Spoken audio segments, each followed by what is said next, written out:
I was saying to my colleagues at Poets and Quants that I'm not supposed to have favourites at the Centre Court Festival, but I do. And it's always a pleasure to welcome both Kevin Dietrich, the director of both the MSBA, the Business Analytics Programme, and a very exciting Light the Spark program, a Masters in Management that Tepper is launching, and also back with us, Brad Eben, who is the Executive Director of the Masters in Product Management. I share with Brad that some of the comments he's made at previous Centre Court festivals are etched in my mind. The celebration that the big tech firms, the lengths they'll go to when they hire the right product manager from Tepper. So both of them, it's a double header for this session. And we'll be breaking down to look at, of course, Tepper, the relationship it has with the wider school at Carnegie Mellon, and of course, that top-ranked School of Computer Science, but also, you know, where can you graduate and get jobs at Microsoft and Amazon and Ford and Meta and EY and EA Sports, Walmart, all of these places? Well, we're about to find out. Where shall we start? Perhaps, Brad, we'll start with the Masters in Product Management, but within that Carnegie Mellon and Tepper school culture. So tell us a little bit about Tepper and why it's such a special place for you. Well, it's special for me. I'm a Pittsburgh boy, so I grew up here, and everyone knows and reveres CMU. So there's that aura that goes with it. But it's like the way that this program originated, the way that it grew.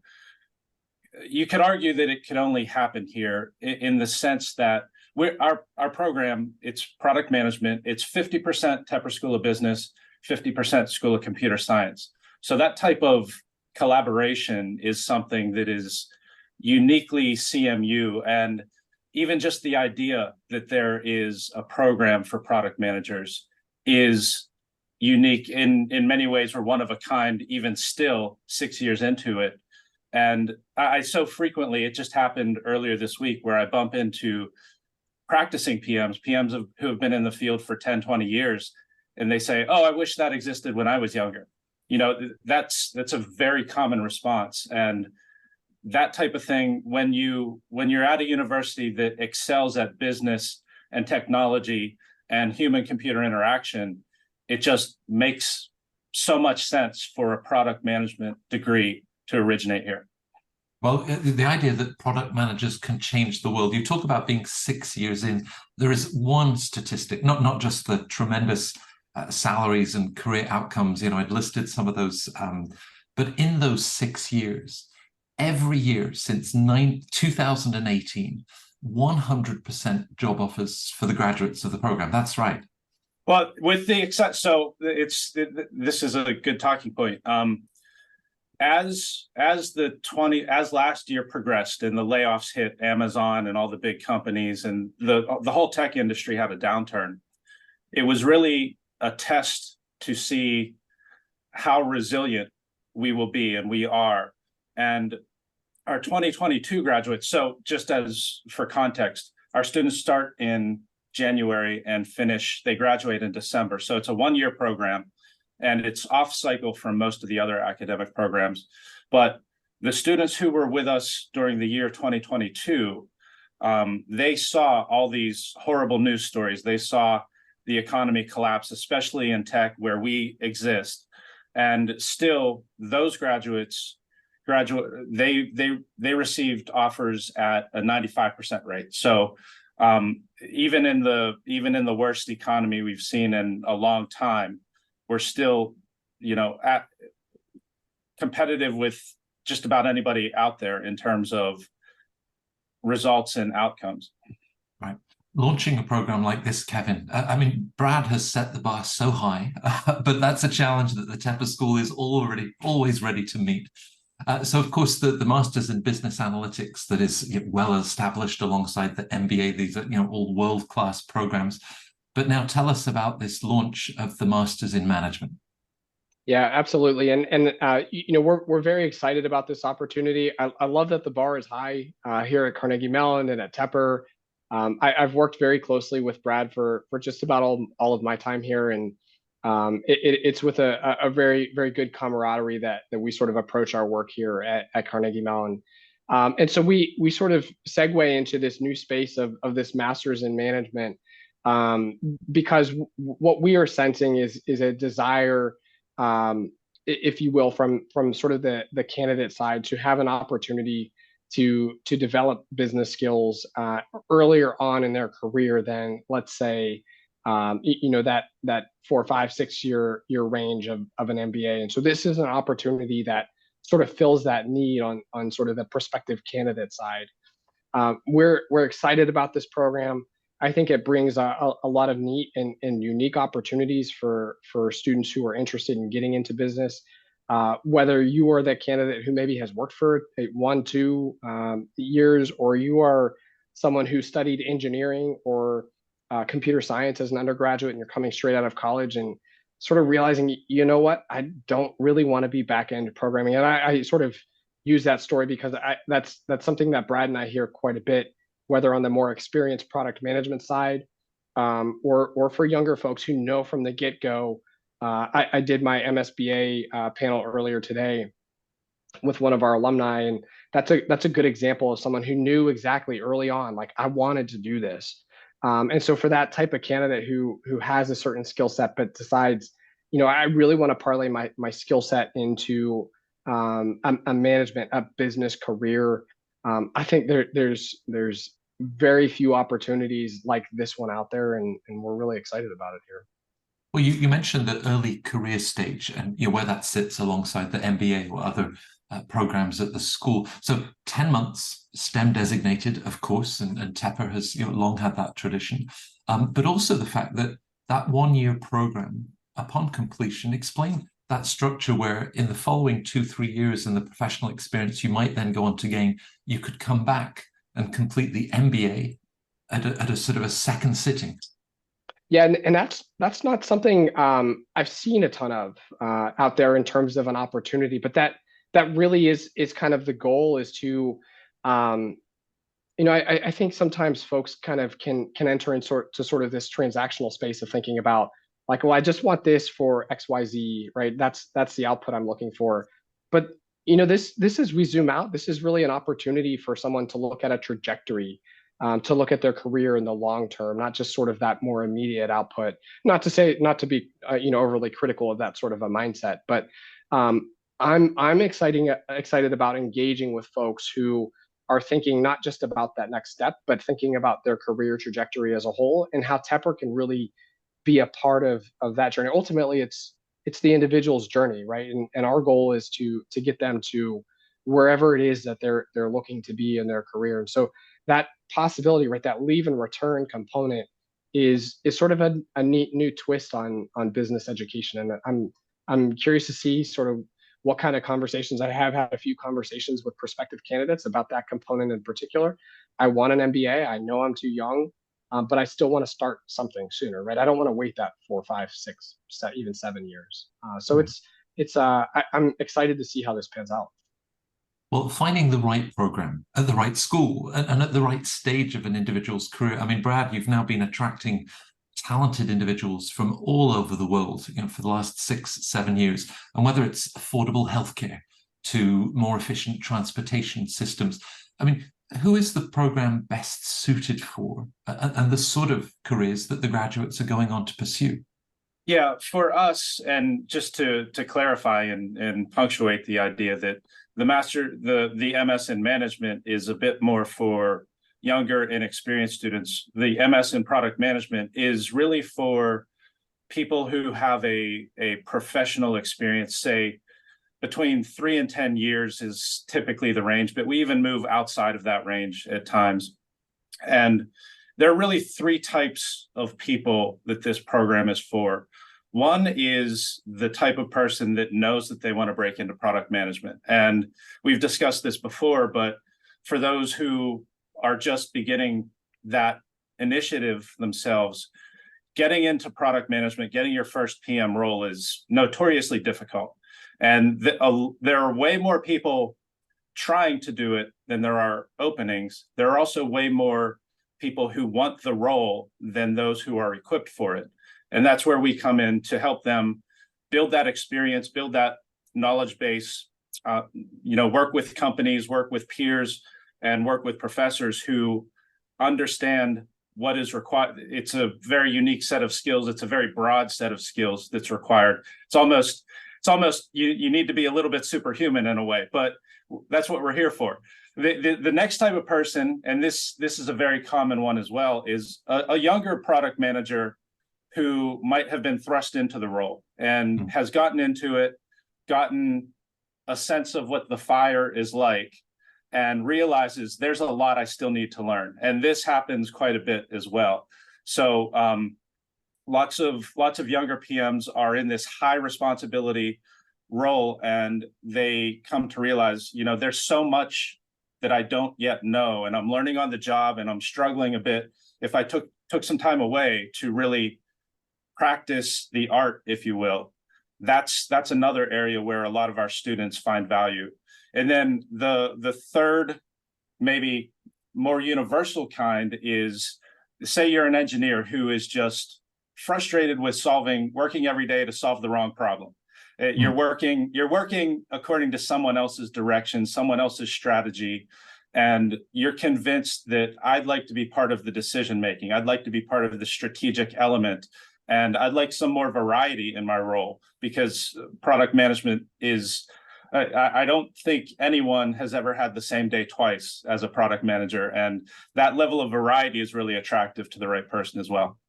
Right. Well, as the executive director of the program that attracts superhumans, at least you're leading by example, Brad.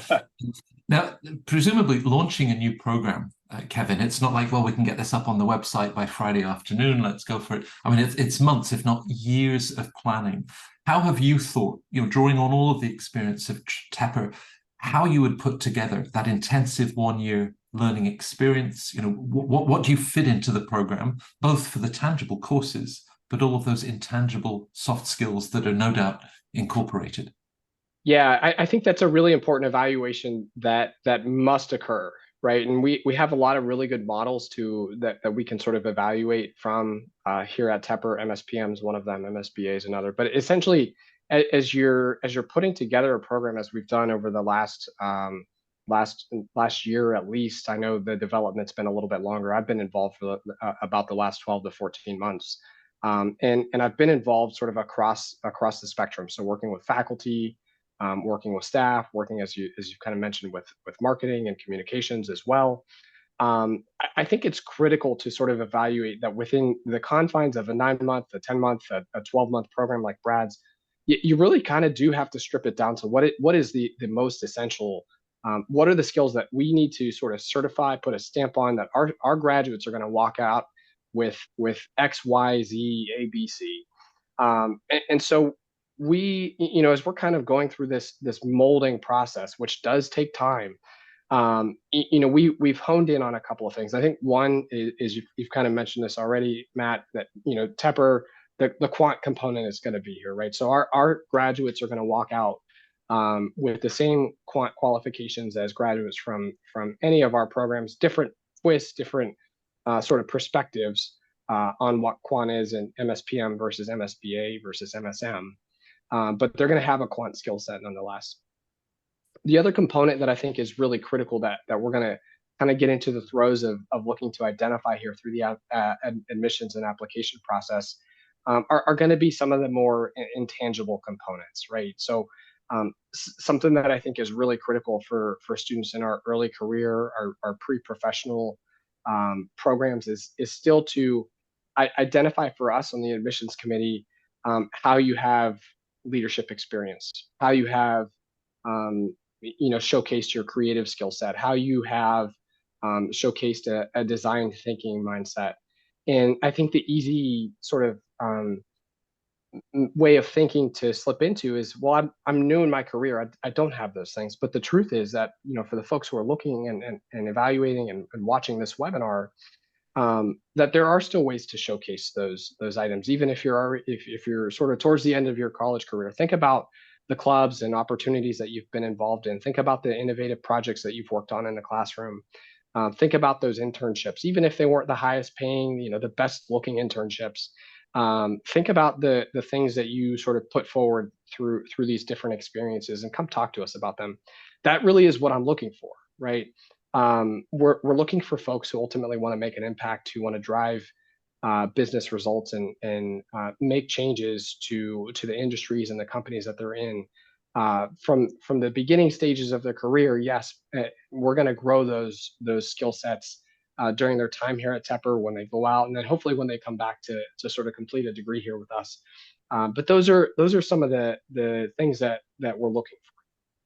Yeah. I saw you nodding, Brad, in terms of finding the essentials, and specifically then for the masters in product management, this convergence, it's business, it's technology, design. So talk us through that, and also perhaps beyond that, you can also talk about all of the accompaniment that you then provide to these professionals for building a career, networking, interviewing, things that are going to serve them, not just as they come out of the program, but for the next 10, 20 years. Oh yeah, that's two big questions. I'll start with the first, and one of the ways to look at it is a lot of product managers in the field might have been excellent engineers previously, or they understand the business and they've moved into a product management role. And a lot of academic programs and degree programs might excel in business and technology, or technology and design, but very few, if any, cover all three of those bases, which are critical, because one of the sort of the special sauce for MSPM is that everyone knows CMU for business, everyone knows CMU for technology, but we also excel at human-centered design. And for a product manager to have, getting back to the idea of superhuman, for a product manager to have that level of empathy, understanding, and ability to see the world through your customer or your user's eyes is really, like, whenever I talk to employers, that's the thing that they find that their employees struggle with the most, is understanding what the problem on the user's end really is, and making sure you're solving the right thing. And in addition to that, though, the other way that I like to think of the program is that this is less than what you would consider, as opposed to what you might consider to be an academic program. This is a training program. You're getting experience, you're building a portfolio, you're doing real work with real companies and instructors who are practicing PMs and XPMs. So it's really a year of education plus a year of experience, all condensed into a 12-month period.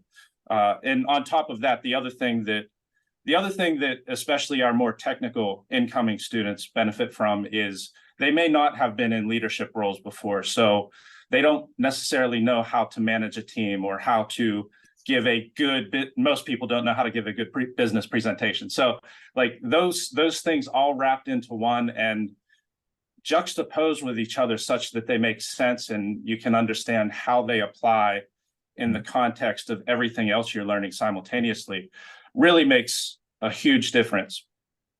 And so it's really like, this is an intense kind of like hands-on real world training experience, much more than a theoretical, just do some assignments and take some tests and get a grade and you're done.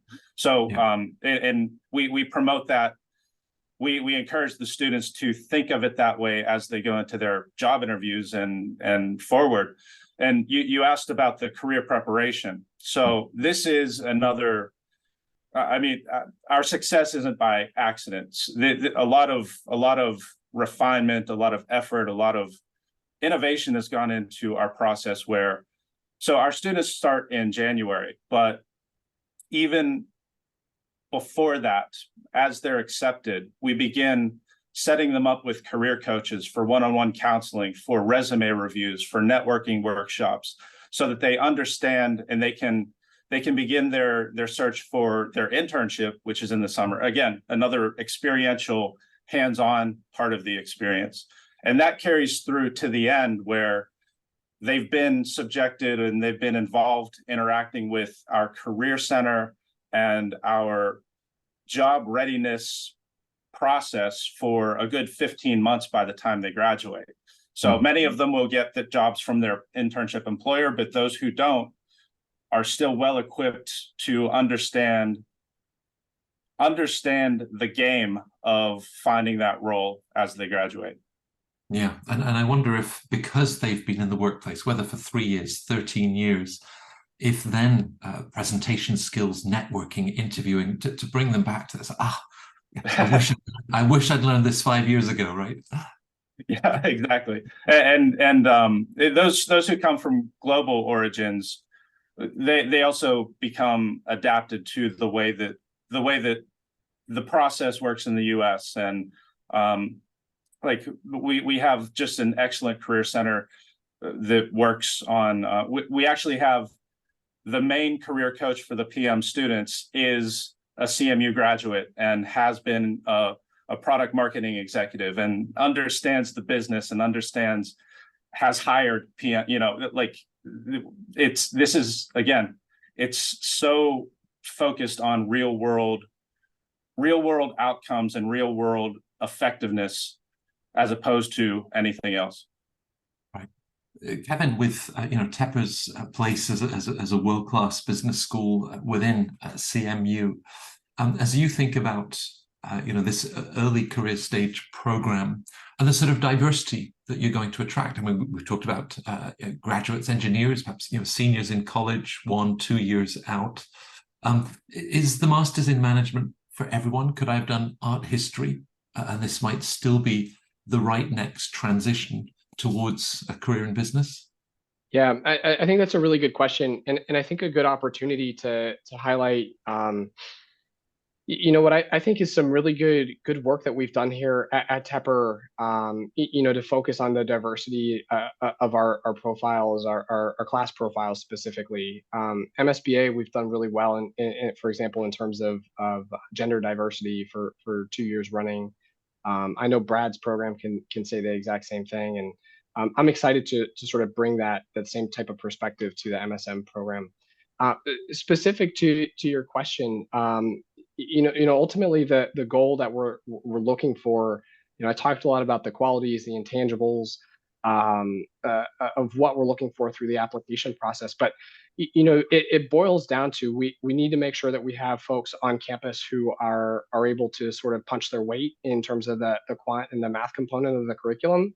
And what that looks like in sort of application is that we do have a requirement that folks who come into the program have taken at least one college level math course. That could be a calc course, that could be a stats course, it could be outside of those buckets.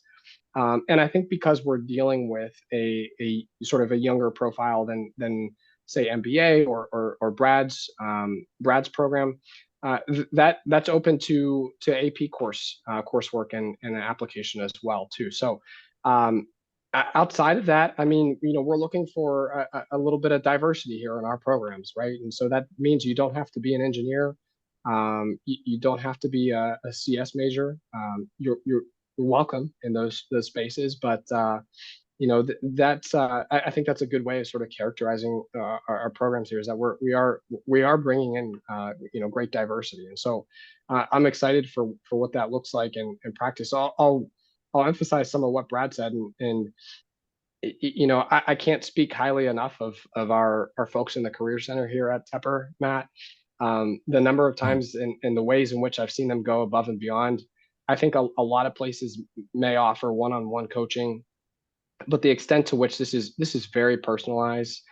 You're getting a match with someone who has experience in your industry, maybe even went through a same or similar program as you went to, or that you're going through is really quite tremendous. But also taking the time outside of sort of the typical expectations to ensure students are being supported to maximize their outcomes. I'm every day more and more impressed with the work our folks in the Career Center are doing, and how they're going above and beyond for our students and our alumni. It's absolutely impressive. Right, and presumably, Kevin, lighting that spark to an intelligent future. I mean, you have a head start because recruiters know Tepper. They know the wider institution. They know the caliber of the students, the program. So presumably, as you're launching a program, you've got that reassurance of knowing that that there will be recruiters lining up for your Masters in Management graduates? I mean, that absolutely is the goal. And I think you're right on that. Recruiters know what to expect out of a Tepper graduate. And so, really what we're talking about in terms of career preparation for a pre-experienced program, this will look a little bit more like what we do on the MSBA side versus, let's say the MSPM side. But I like to think about sort of our preparation model in sort of a step ladder type of approach where we're sort of building the foundation to success.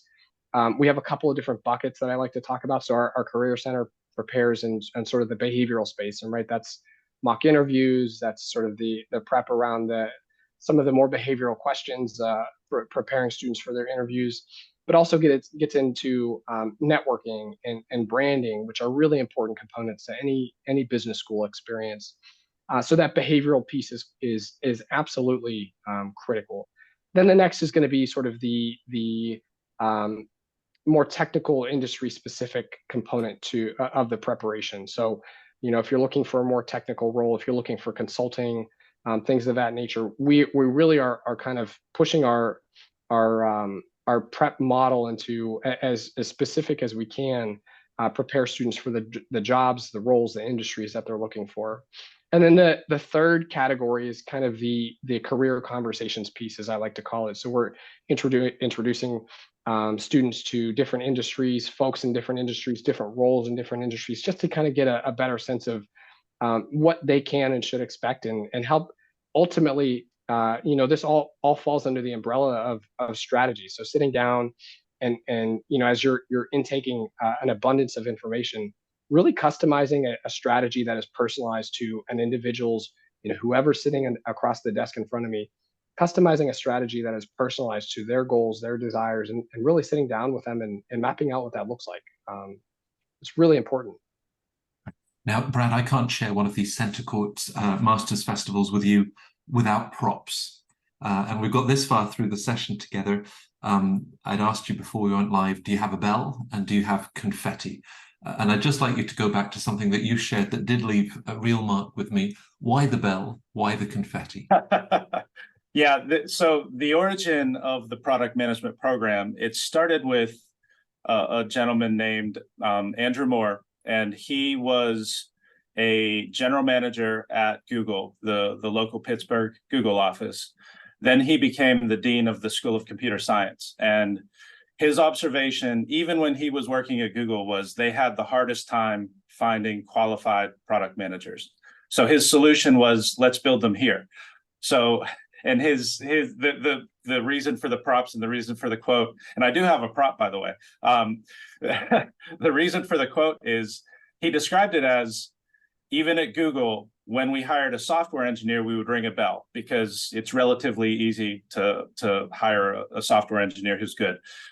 When we found a good PM, we would throw a parade because it was that difficult to do. And they're obviously Google has high standards, and the idea was that the demand, the industry demand for good PMs exceeded the supply, and we need to fix that. And that's kind of the origin of the program itself and the idea. It's a great illustration of what you're achieving across all of these programs. So with our viewers, we've whetted their appetites. So their next steps, how can they reach out to you, to your teams, perhaps to students and alumni from the MSPM? Starting with you, Brad, how can they connect with you? I'm relatively easy to find on LinkedIn. That's probably a good starting point. And my last name is spelled E-I-B-E-N. And I believe I only know of 2 Brad Ibens in the world, and I'm the one that looks like this, and works at CMU. So that's relatively easy. We have a page that basically, if you Google MS and product management, we come up. It's because there aren't others like us, really. So that we're relatively easy to find, and our alumni are relatively easy to find. We have student ambassadors on the page. We have plenty of links to our admissions team, and pretty much we're easily accessible in a lot of ways. Yeah, And Kevin, again, with your team and, looking to reach such a diverse audience, great ways to find out more about the program, the different touch points that are available. Yeah, and I think that accessibility desire that Brad sort of spoke to there is an interest to inform students, right? This is their journey, and ultimately, our goal, and I mentioned this earlier, is to get them to wherever they're supposed to be. And I think the more information, the more access you get, the more you can peek behind the curtain, the more informed of a decision you can make, which I think is only better. So a lot of similar applies here. I think I'm generally pretty easy to find on LinkedIn. There's a swath of resources available to students to learn about our programs. Mine a little bit more limited. I don't have student ambassadors quite yet because I don't have students on campus. But I think it's a really excellent opportunity for students who are interested in perhaps an MSM to come to campus, do a classroom visit, even in an MSBA classroom. Like there's still some relevance there to see what the instruction looks like. We're hosting on-campus events, sort of get to know us opportunities.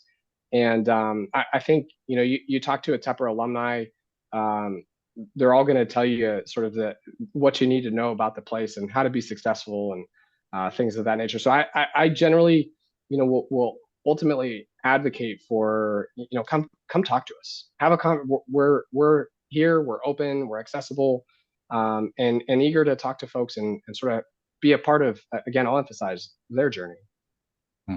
Well, I always appreciate that both of you make Center Court a touch point for individuals to be able to make that informed decision, because you bring not just, there's warmth, there's so much energy and passion for the work that you're doing. It's always palpable. So Kevin and Brad, I mentioned at the start, it's great to have you at these events. Thank you again. If we have one more, if we have Please. 1 more minute, Matt.